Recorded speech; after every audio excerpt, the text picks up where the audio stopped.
subscribe. Tariq Radio. Like and subscribe. Thank you. And first of all, thank you to the Vice President for bringing us here today. Thank you, Secretary, for your leadership. And most importantly, thank you to the men and women of the National Guard. I think here's the most important point. There are residents who lived in Washington, D.C. their entire lives. Their parents lived here. Their grandparents lived here. And they have lived for generations in intolerable conditions of crime and decay. There are parts of the city, I moved to the city 20 years ago. There are places where I've seen graffiti that has been untouched for 2 decades. There are homeless encampments that have made it impossible for families to use public parks and public recreation for as long as I've lived here. There are hundreds of residents of this city who are shot in street violence every single year, making it one of the most violent cities on planet Earth. And for too long, 99% of this city has been terrorized by 1% of the city. And the voices that you hear out there, those crazy communists, they have no roots, they have no connections to the city, they have no families they are raising in this city, they have no one that they are sending to school in this city, they have no jobs in this city, they have no connections to this community at all. But they're the ones who've been advocating for the 1%, the criminals, the killers, the rapists, the drug dealers. And I'm glad they're here today. Because me, Pete, and the Vice President are all going to leave here, and inspired by them, we're going to add thousands more resources to this city to get the criminals and the gang members out of here. We're going to dismantle those networks, and we're going to prove that a city can serve for the law-abiding citizens who live there. We are not going to let the communists destroy a great American city, let alone the nation's capital. And let's just also address one other thing. All these demonstrators that you've seen out here in recent days, all of these elderly white hippies, they're not part of the city and never have been. And by the way, most of the citizens who live in Washington, D.C. are black. This is not a city that has had any safety for its black citizens for generations. And President Trump is the one who is fixing that with the support of the Metropolitan Police Department, the support of the National Guard, and our federal law enforcement officers. So we're going to ignore these stupid white hippies that all need to go home and take a nap because they're all over 90 years old, and we're going to get back to the business of protecting the American people and the citizens of Washington, D.C. Thank you, Stephen. A few questions. All right, we're in the building. We are in the building, ladies and gentlemen. Glad to have you guys in here. Welcome to the Tap In. Round of applause to you. Welcome to the Tap In. We are tapping in heavy. And I would like everybody to give me a fly retweet. That would be great. If you can give me a great retweet, that would be absolutely phenomenal. A lot of stuff we're going to touch on the broadcast. Before I get started, everybody go to hiddenhistorymuseum.com. Get the book Hidden Heroes from A to Z, and also make a contribution to the phenomenal Hidden History Museum. Let's do that. And before we get started, let me give some shout outs to some of the regulars in here real quick. We got Michi God, Highland, Black Republican. We got Kevin, Ty Powell, Trinity, Sir Mike Noel, FBA Goddess, Grinds TV, The Tethanator, and many, many other. Sister Empress, FBA Think Tank. Much respect to the family. Respect to the law. Family, the first thing I want to touch on, your boy, Stephen Miller of the Trump administration. Stephen Miller, he was up there with J.D. Vance. They had they did some kind of press conference earlier. And Stephen Miller, they've been accusing that man of having all types of alt-right, white supremacist ties for the longest. People have been saying that. So it is what it is. But he did a press conference. They were trying to justify putting more National Guards on the streets in D.C., pulling more militarized police in D.C. He was up there doing a lot of dog whistling. He was talking about, As DC has all this crime, it's majority black city, and yeah, the black people, they've never been protected from crime. So watch the wording, watch how they're trying to frame it. You're not trying to protect black people by going around harassing all innocent black people. You're just harassing innocent black people. That's not protecting black people from anything. That's out of that what's his name? What's the guy's name in New York? Why am I having a brain fart? Yo, my New Yorkers, what's his name? That old decrepit ass former mayor of New York, Giuliani. There you go. Rudy Giuliani. They're trying to take some out of his playbook, that tough on crime. He's tough on crime by stopping and frisking all the black people. See how I save you black people from crime? I had people harassing you before you could commit a crime because you're so criminal prone. It's that type of narrative. So they were using a lot of dog whistles. Stephen Miller was talking about all of this crime, and the Trump administration, they're talking about doing some kind of probe because the crime, he said, is underreported, which is not, because they're saying that the crime is low in DC, which it is. The crime is down, but no, Trump is like, no, we got to challenge that. We're white and we say so. Basically, just a bunch of I'm white and I say so. But Stephen Miller kept using the term communist. He kept using the word communist, and he was talking about some of the white protesters who are out there. Basically, they're protesting against these federal agents being used on immigrants. And he was like, oh, these white hippies, all these elderly liberal white hippies. So they were doing a lot of dog whistling. But we got to understand and see, family, we got to really, really reframe this black crime narrative. We got to reframe that. I keep telling people there is no such thing as black crime. I'm going to say it again. There is no such thing as black crime. The thing is, the media and the dominant society, they understand the power of repetition. If they just keep saying something, if they just keep saying it, ultimately it'll just kind of catch on. That's why they keep trying to get in front of the foundation of Black American Renaissance. Too many people are speaking on it. So this is why they send their operatives to jump out and try to miscategorize what our lineage is. That's a counter narrative from the alphabet people. That's a psyops. But we got to understand when people just keep saying, and the media keeps saying black crime, and that really started in the 70s. That black crime narrative, that started in the 70s. Real heavy in the media. They just kept saying black crime, urban crime, black crime, black crime. And then they started making movies about these white vigilantes going out fighting this black crime, like the Dirty Harry movies. Y'all remember those? It's not a coincidence that these types of movies started popping up right after the civil rights movement and right after quote unquote immigration, when black people started moving into these big urban centers. All of a sudden, you got um, Clint Eastwood playing a cop who's an enforcer and running down on the black gangsters. And then you had movies like Death Wish with Charles Bronson doing the same thing. These white vigilantes go out into the streets, go into the subways to enact justice on the criminal element. You see, that was a real big thing. And then in real life, it started happening with the Bernard Guest story in New York in the mid 80s. A white man went out here and actually shot some black folks talking about they were trying to rob him. And then he became a national hero among white supremacists. And if I'm not mistaken, wasn't Bernard Getz Jewish? Wasn't he Jewish? Yeah, now my New York people know who Bernard Getz is. It's a very infamous story back in the 80s. But for all these white supremacists who love talking about Jewish this, oh, the problem is the Jews or whatever, boy, they don't have a problem with the Bernard Getz of the world, do they?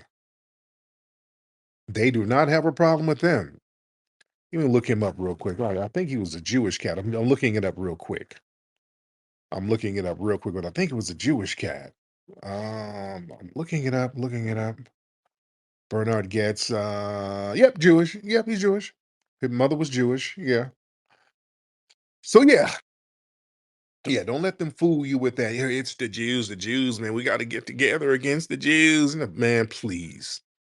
These white supremacists, Christians work with anti-black Jewish people, anti-black Buddhists, anti-black everybody. They all work against us. But understand, you have to see how Stephen Miller and other people, they weaponize race for political justification. So when Miller's talking about DC, it hasn't had any safety for black citizens in generations. Well, that's because you're not allocating resources to help the black community. Most crime is facilitated by the dominant society in the black communities, you see. And they ignore local demographics in the area so they can really sound more sensationalized. When he said most citizens in DC are black, isn't it like what, over 40%? Is, I don't think that's the majority, but again, these are dog whistles that they're using. These are dog whistles, and again, they're trying to deploy the National Guard, despite all across the board, it's showing that there are low crime rates out there. So they're just doing the I'm white and I say so, just repetitive repeating. And if you just keep repeating it, that will make it true. If you keep repeating something, they said, okay, just keep on repeating it. It'll become reality sooner or later. And DC, violent crime is at a reported historic low. But like I said, Trump administration said, nope, there's some corruption in the data collecting. So we're going to do a probe to get somebody to look over the real data because we say crime is higher, which it's not. Yeah. And they're trying to do the whole racist savior narrative. Yeah, yeah. See that whole thing about going in and helping the black community, these people have tried to dismantle black access to housing, education, justice, and everything. So now they want to present themselves as a protector. So that's just cynical manipulation, and they do these dog whistles. They get out here, they use this coded racial language, just keep saying black and crime, and rapes and robberies and all of this stuff. And he kept using, again, Stephen Miller just kept using the term communist. Yeah, we got to get these white, old, elderly liberals. We got to get all of these communists out of here. There's communists, communists, communists. Family, that they're going back to the old Jim Crow tactics. That's what they used to do during Jim Crow, during the Cold War. Communists, whenever you hear that word, understand what they're really trying to say. That's a dog whistle. They know good and well ain't nobody no damn communist. But that's a term that they used to use on a lot of black activists. Communist is basically a little code word that they try to use to make you seem like you're un-American. You understand the term communist that's been used to discredit black activists, black leaders, anybody who pushed for like a radical systemic change. Calling like civil rights activism communism, that implies that you demanding equality and justice and protection for black people, that's some kind of foreign subversive entity behind it. Or it's dangerous to American values. So that frames black empowerment as a threat, rather a demand for fairness. So people like Paul Robeson, people who spoke out against Jim Crow racism, they were, hey, that's just a communist. Remember, they used to call Dr. King that all the time. They used to call Dr. King a communist all the time. And also that communist label implying that you're part of some kind of foreign entity or you're being manipulated by some foreign hostile entity. That's used to justify surveillance, harassment, and violence against black people, like during the COINTELPRO era, which we're still in. COINTELPRO is just more advanced. The FBI, we know they would always use communists to justify illegal wiretaps, infiltration, neutralization of Black leaders and organizations like the Black Panthers and many, many others. So that label gave law enforcement an excuse to criminalize Black activism under the guise of national security. You see, watch the words they use when they're talking about National Guard and communism, National Guard and communism. See, they're not saying these words randomly. Communism means foreign threat. National Guard, okay, yeah, we need the National Guard to neutralize this foreign threat. You see? And, they always use these little smear tactics to kind of isolate Black movements from any other allies that might be there, which we don't, we're on our own anyway. But when they use communists, that's a deliberate tactic really to not get white people involved, any white moderates or any kind of white liberals or whoever who might want to show some kind of sympathy or support for Black causes. That scares the white people. See, that suggests that any collaboration with Black activists, people like that, you're aligning with America's enemies. So they use those terms to scare liberal white people. And it just implies that there's a loyalty to a foreign agenda. That's why when we start talking about reparations, the Democrats do the same thing too. This is why I'm not making this a partisan issue, because the Republicans and the Democrats do the same thing. Remember, the Democrats was doing the same thing. They just worded it a different way. What did the Democrats do when we were telling the Democrats, hey, we'll vote for you, but you're going to have to give us some tangibles. Y'all got to give us reparations. Y'all got to give us tangibles in order for us to vote for you. What did they do? They start talking about, well, you guys are controlled by Russian bots. Russian bots was another updated term for communist. That's all it is. And those were the liberals doing that, remember? The Democrats were doing that. Russian bots, that's another code word for communist. But they know not to say communist. I'm talking about the Democrats, because you will sound too much like the alt-right, the far-right people. So they just revamp the word. But that's what it is. Communists, and back in the 60s and 50s and all that, when you talked about communists, it was with Russia. You're talking about Russia because there was a Cold War going on. So the Russia and the US was, kind of going back and forth, beefing and dissing each other and all of that. So they would always make up stuff about somebody being secretly funded by Russians. Is Russian communists secretly funding these Black movements? Or there's Russian Jews doing it. They always do that. It's the Russian funding. And even the white supremacists who call up now, they start talking about, yeah, you Blacks are funded by Jews. They'll say that out of nowhere.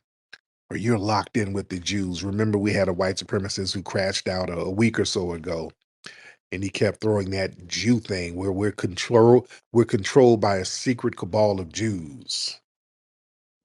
You see, so we got to watch the words there. But the thing is, what they do, they conflate disorder and criminality with us, and communism is conflated with disorder and criminality. The term communist, they always tie it to accusations of rioting, anti-police behavior, any type of organized Black protest. So that allowed the state to basically equate Black resistance with chaos, rebellion, illegitimacy, and that justifies militarized crackdowns. You see? And again, they still use those terms now. The name of the game is to shut down any racial justice movement that puts white supremacy on the hot seat. See, a lot of these modern suspected white supremacists like Stephen Miller, they revive that communist dog whistle by describing any Black progressive movements or any justice reform as somehow foreign Marxists or something like that. It's a foreign threat to the status quo. And we got to really understand some of the other little dog whistles that they use about crime. Miller said something about, yeah, there's a lot of rapes and robberies and murders and gangs and all types of criminality in DC, and we're going to go in and dismantle those networks. He said that specifically. He said he's going to dismantle those networks. Here is the thing: there are no networks of large scale organized crime in Black society. See, he said that for a reason, and he knew that was cap. This is why, and I said this the other day, the police and the federal guards and all those people running around DC, they're just kind of running around like Keystone cops. They don't really know what to do because there are no crime networks. There are not these big, organized, centralized crime networks with Black people. It don't exist. You understand? It doesn't exist. There's no central crime networks. There's no equivalent to organized white collar crimes or Asian mafia crimes or Hispanic cartels, Italian mafia, Irish mafia, Jewish mafia. There's no equivalent, ladies and gentlemen. Now, it's very interesting that they got the National Guard talking about they're going to go and target these um, non-existent Black criminal networks when you have real ones from other people in the dominant society out here. You have several Asian mafias that operate over here and bring in all types of illegal entities and elements over here. You still got the Italian mafia. You still got parts of the Irish mafia. You still got you definitely got Hispanic cartels. But no, you're going to put all your resources talking about non existent Black organized crime networks. Family don't exist because if they did, they would name them already. You notice that? If there was something like the Medellin cartel or um, what's that, the, the Gotti family, whatever, there were some things like that in Black society, they would name them and it would have been busted up already. You know, we're already over police. These folks don't let us organize enough to get a big crime network. By the time 6 Negroes get together, they gonna get busted for something. They up to something. Let's stop them. We're over police. We don't even get a chance to organize no large scale criminal networks. It just takes 6 of us getting together, and that's enough. You understand? So don't let people fool you with that. We have individual crimes, in every community, individuals, they commit crime, but to claim that Black America has networks that institutionalize rape and drug dealing and killing, that's dishonest. That's just not true. And Black neighborhoods, they experience street level crime, but that's by poverty and neglect. It's not no syndicate systems like cartels or corporations, even though Bloods and Crips ain't that organized. Bloods and Crips are really fragmented sets.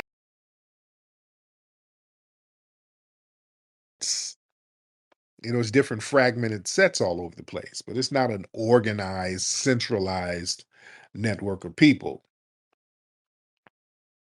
No, real organized networks are structural.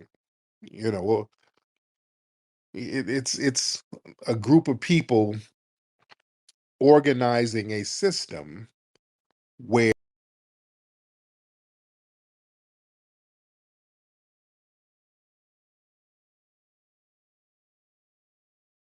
they have certain levels in the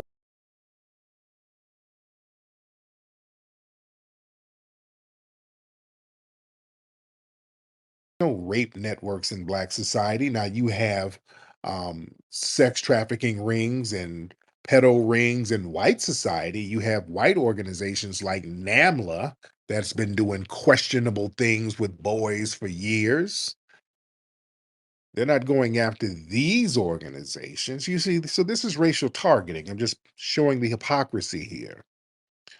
I'm showing the hypocrisy here.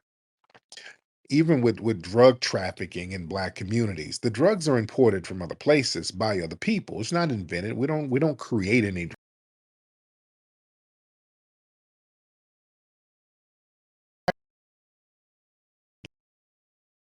Even my friend Freeway Rick was involved in that, but that was a bigger play. He was a low level pawn in a way bigger scheme. That was the CIA and the Contras and the Colombians and all of them working, funneling money over here. So that was a real big play.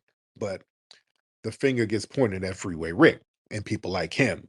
They point at the street level dudes, but the supply chain, the importation, and the infrastructure, all of the things that's outside of black control, that magically gets ignored. Yeah. And the thing is, look, black people, we're already over policed, but we're underprotected. You understand? If all these vast networks existed, like I said, they would have been dismantled a long time ago. We are the most heavily surveilled and policed people in the United States. They watch everything we do. Yeah. And the fact that law enforcement, they hadn't produced any evidence of no systematic rape rings or big cartels, that proves it's fiction. I'm telling you, if it existed, they would have been out here running on that, propping that up. That's why when black folks, when they give us RICO charges, it's always one person. Yeah. When they get a RICO charge on a black person, it's one person for some bullshit. It's like with Diddy, R. Kelly. You're gonna have a one person RICO where one person gets hemmed up.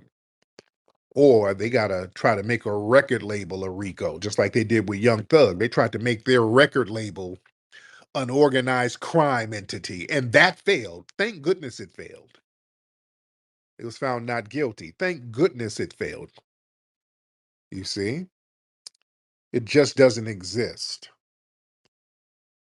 So we got to really understand the game, understand these dog whistle strategies that they use, how they overly try to criminalize us, and we got to stop letting them do that.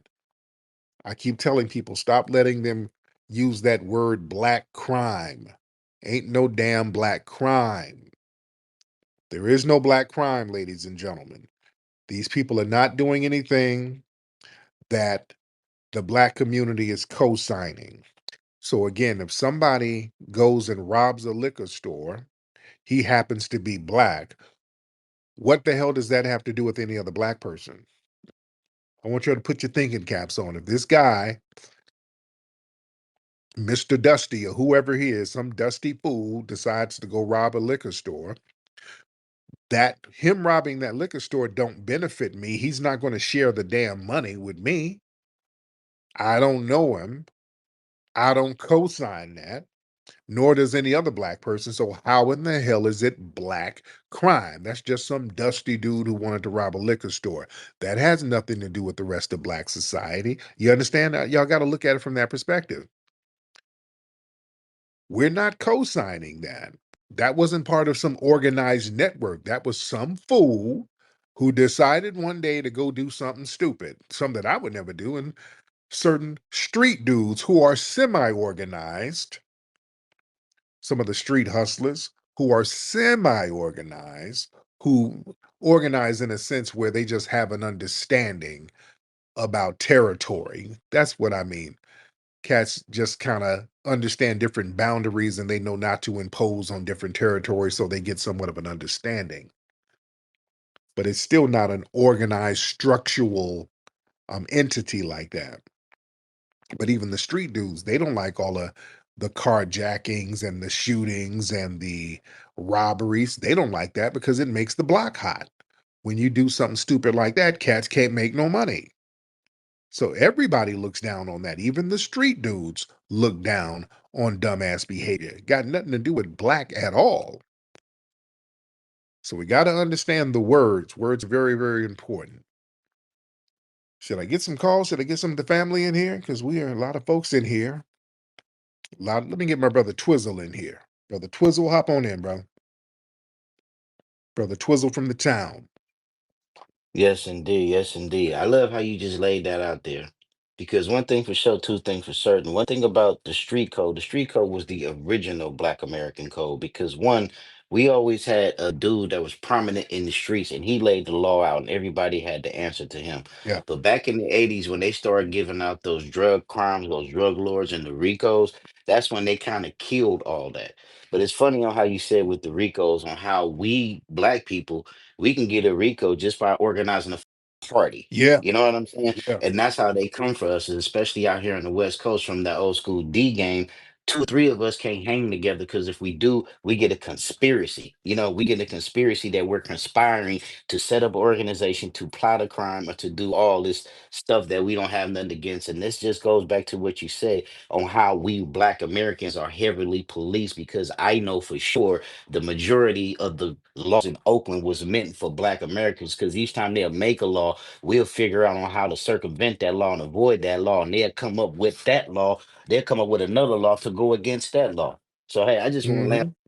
my plane and just I'm gonna say like this. Do you remember the asset forfeiture?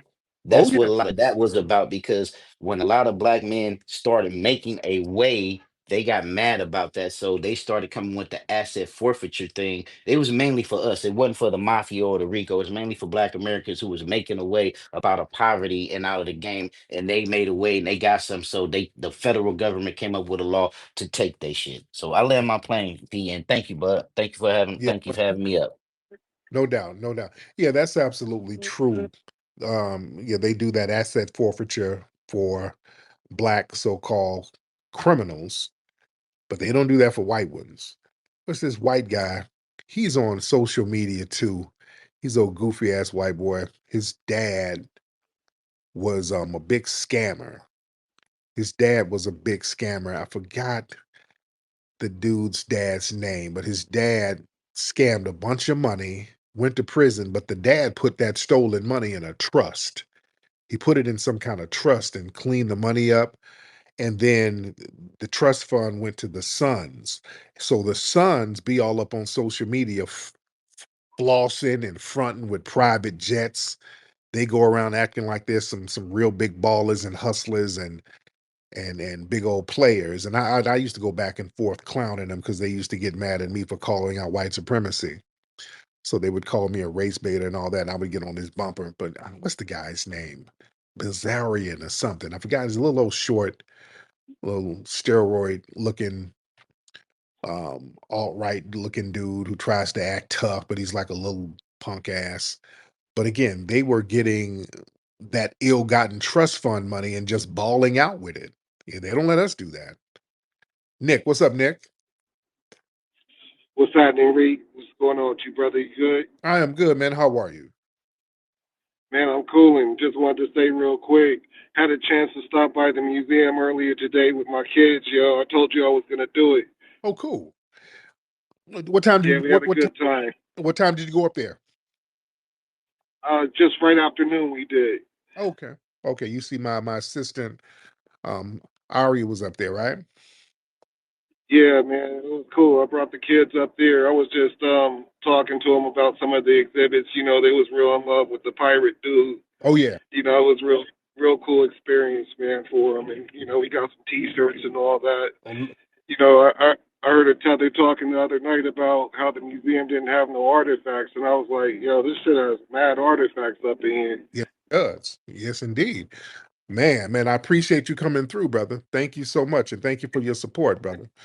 Yeah, man, we got plenty of artifacts. Yeah, but tethers are gonna hate the museum. That our museum really it tears the soul of tethers up because it was really tethers hating on it even before we got it. They were hating on it. They're just going to hate on it no matter what. The museum really messes with tethers. They're the main haters of it because the tethers think our museum makes them look bad because we got something organized and put together in such a short time and we didn't run around licking white people's asses to do it. And they are always, anytime they get something going, they got to go find a white ass to kiss. They can't really, or they don't. I can't say they can't. They just don't really organize enough in their homelands in order to build something like that. It's a bunch of them sitting around waiting on white folks, waiting on Sally Struthers to come on through, talking about opportunities and all this, and they can't build nothing because it's too fractured, it's too tribal. And when we do it, when we start organizing and getting stuff done just like that, using that foundational Black American spirit that we have, we always know how to get it out the mud. That's been our whole existence. We know we can't depend on the dominant society. That's what we do. Because see, what they like to do, they like to tell themselves that we get everything popping over here. We're doing good because white folks felt a certain way and white folks graced us with so many good things. That's what they tell themselves. They love telling themselves that. And they like projecting that onto us. We've gotten everything out of the mud. Everything. We had to get it on our own. We had to make it hot so that the dominant society would want to be a part of it. When they segregated baseball, we had the Negro Leagues. The Negro Leagues was actually more popping than the major leagues. They were making money hand over fist in the Negro Leagues. Not only were the teams making money, you had outside entities associated with the Negro Leagues, like the medical industry within Black society to take care of the players. That made money. Black doctors, Black hospitals, the Black press made money. Black restaurants made money. When they would go to different towns, the Black hotels would make money. So we had a cottage industry. Plus, not only did we get all the Black dollars, white people wanted to come see the good Black players. See, let's keep it a buck. A lot of white people want to see the real deal. A lot of white people want to see some authenticity. They knew where the good players were. So white people would go show up to those Negro League games. So Black folks are getting the Black dollars and the white dollars. That's what made the major league say, hey, wait a minute now. We better get in front of this. We need to get in front of this. See, when we start doing something and making a lot of money, the dominant society, well, they got to get in front of it because they know that it can become a power move thing. They know we make too much money, we start taking over, just like with our music genres. When our music genres get too popular and we're selling them out the trunk, and we got chitlin circuit artists going around during the Jim Crow era, touring off some of their songs, they're like, wait a minute, hold on, because now white people are showing up to the juke joint, just like in the movie Sinners. When Black artists are performing, white folks want to go see them now. They want to see, they want the real deal. So then they got to get in front of that. You can't have white women running around here to the juke joints, going down here to the colored side of town to see all that good talent. So they would have to slowly integrate some of those people in. But I want y'all to go look at something. Let me give y'all an example.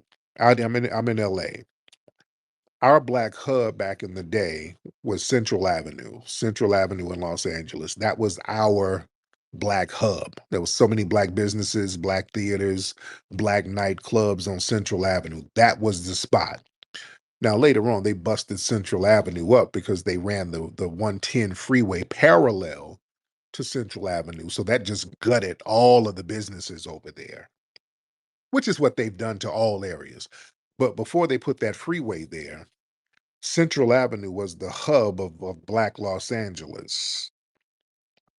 There's pictures of white celebrities back in the 50s going down, hanging out in Black clubs.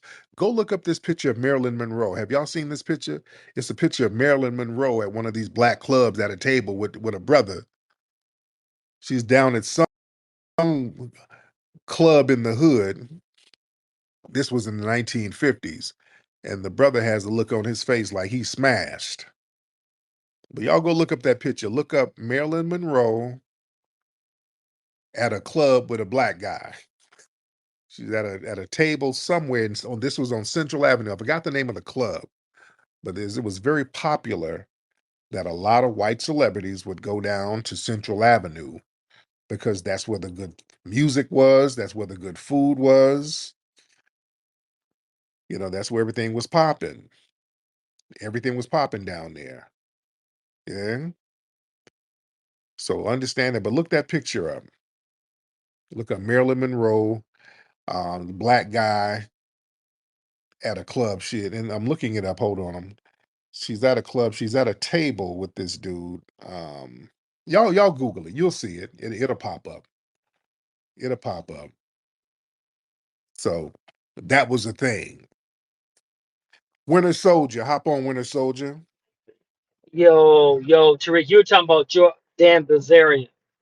His Yeah. dad, his dad got that money from Jordan Belfort with that Wolf of Wall Street. Because Right. you said a few years ago, and I started looking it up because I remember the movie. And you're Yeah. right that the money got weird. They never found their money. Right. You Right. know what I'm And then, saying? They never found it. yeah. And then they start putting it in trust and all of that. Now the sons are balling out. Yeah. So Yeah, yeah. because I called him when he was training with all the Navy SEALs. I guess he Yeah. got scared or something. Then he called you out. Yeah. Oh yeah, yeah. He would try to talk crap to me. I'm like, you old trust fund ass nigga, the hell out of here. Man, so what's Yeah. going on with you, Winter Soldier? Nothing much. I appreciate that exhibit you had with that pirate Lauren too. That's his name. I went Yes, to yes. the museum 2 years ago, Oh, and I cool. saw Did you go what's to one up. of our events? Just went just on in the daytime. No, I had this event like in the Mojave Desert, and so then I decided to come through. And No, I came through. did we have an event? What did you come when we were having an event at the museum? Or it was just a regular day. It was just a regular day. It Okay, was spur of the moment. okay, I forgot all about it, okay. Cool, and cool. I liked it a lot. It was cool.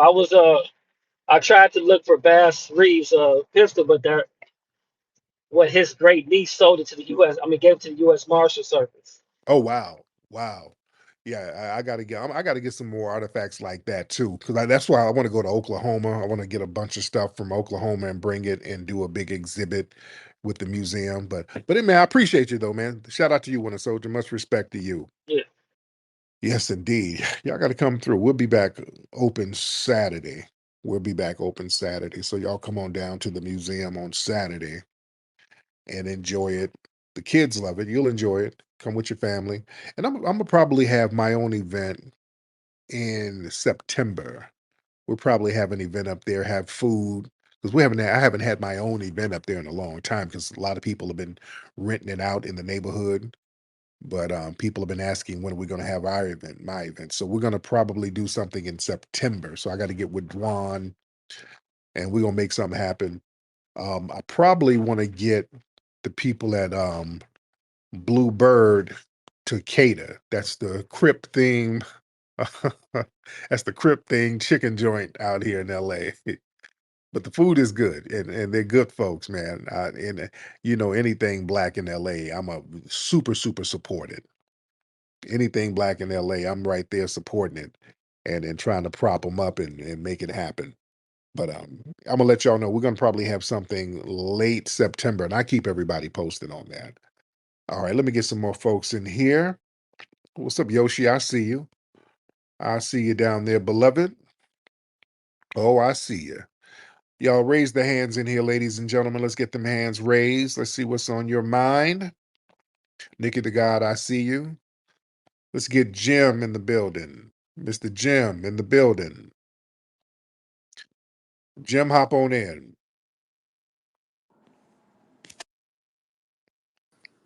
Hello, can you hear me? I can hear you, Jim. How are you, sir? I'm good. How you doing, brother? I'm good, man. What's on your mind, sir? It goes back to what you said about there being no such thing as black crime. Yes. It's because I'm not trying to be funny. And I'm gonna land my plane quick, but I used to watch Forensic Files, right? Yeah. And Forensic Files, man, I watched about 20 years worth of Forensic Files, right? Yeah. And all Forensic Files really is, if you pay attention, it's just white people killing each other over life insurance. Mm. Mm. That's all. That's all it is. For it's 20 years worth of white people killing each other over life insurance, and they never equate that to white on white crime. Right. It's there, it's verifiable, and as soon as you hear she took out a life insurance policy, Hmm. well, there you go. You know what I'm saying? That's I'm a very I'm a lamb. thank you. Huh? That's very common. They do it with their spouses. They even do it with their kids. Don't let it be an adopted kid. Whoa. Yeah, they get an adopted kid, put a life insurance policy on it, and damn, that kid is out of here. Now the kid, there was a white couple who did that. They adopted some black child down in Tennessee some years ago. and then left the child in a car, and the child suffocated in the car, and they acted like, oh my God, it was an accident. And then they had an insurance policy on the baby. And then you never heard about the story again. They've been doing little stuff like that. But see, that don't get chopped up as white crime. See, when they do crimes, they are always lone wolves. They always promote it as them being a damn lone wolf. Even though there's mass shootings all the time with people in the dominant white society. Oh, he was a lone wolf or it was self-defense. But with us, if some dusty ass teenager goes steal a car, all of a sudden, oh, the problem is fatherlessness in the black community. What? I'm a father. What the heck got to do with that dusty nigga stealing the car? Now, I'm getting blamed. I'm a black father. The hell I got to do with him? Him stealing that car didn't help me. The hell I got to do with us? No, we got to stop letting people do that. You got to call that stuff out. Like I said, there is no black crime. There's no networks of black crime. With the drugs are engineered and the drugs are imported by others. When they had heroin, that was coming in from other groups. Cocaine coming in from other groups. None of that stuff is manufactured here. Even meth, we don't manufacture no damn meth. White people do that. The fentanyl and all that, that comes from the Asians. Yeah, they leave all of that out. There's the dude who's the Asian mafia kingpin. They said this dude had more money than El Chapo and Pablo Escobar, because Pablo Escobar was making billions. But the Asian Pablo Escobar, I forgot his name, and they just caught him somewhere a few years back. And they you never know who he is. They don't play his name up in the media. They don't put his name up there in the media. This dude was making more money than El Chapo and Pablo Escobar in the Asian underworld crime rings. I've been telling people for years Asians were the plug. When I was in the streets, I used to deal with them. That's the real damn plug. They're never criminalized. And they got the plug on everything. Man, I'm telling you, everything. You go through the Asians.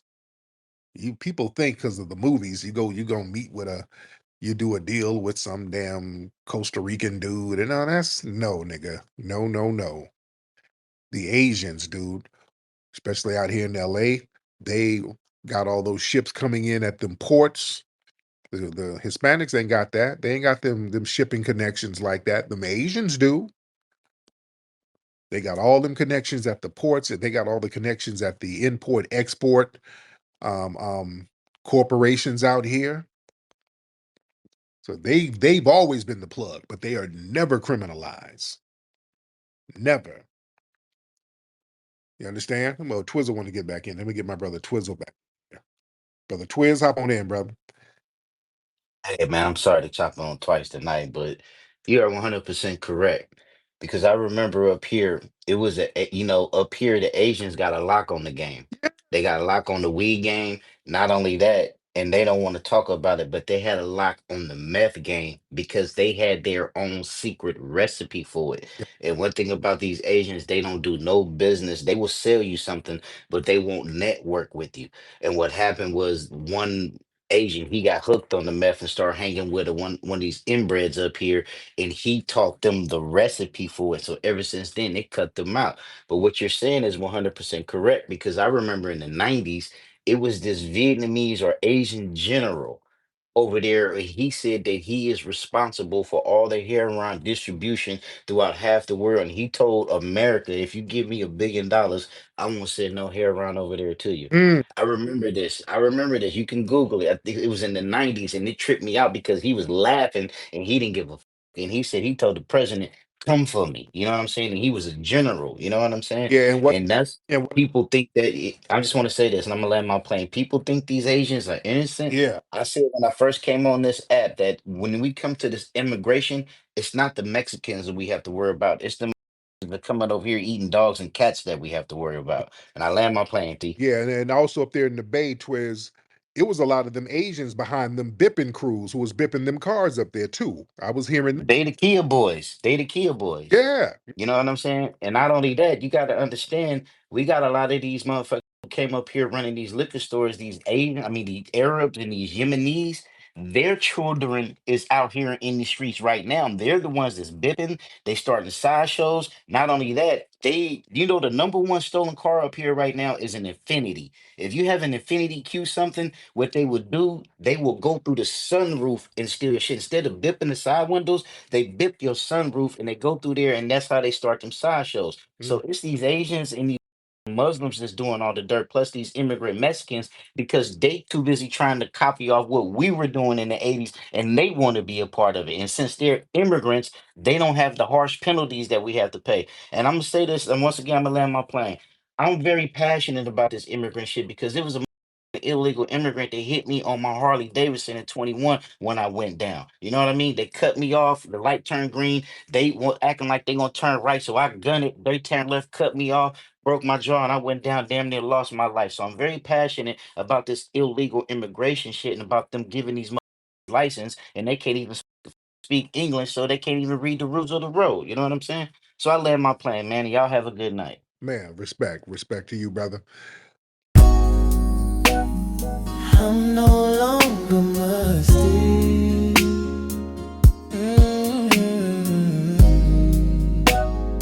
I'm no longer musty.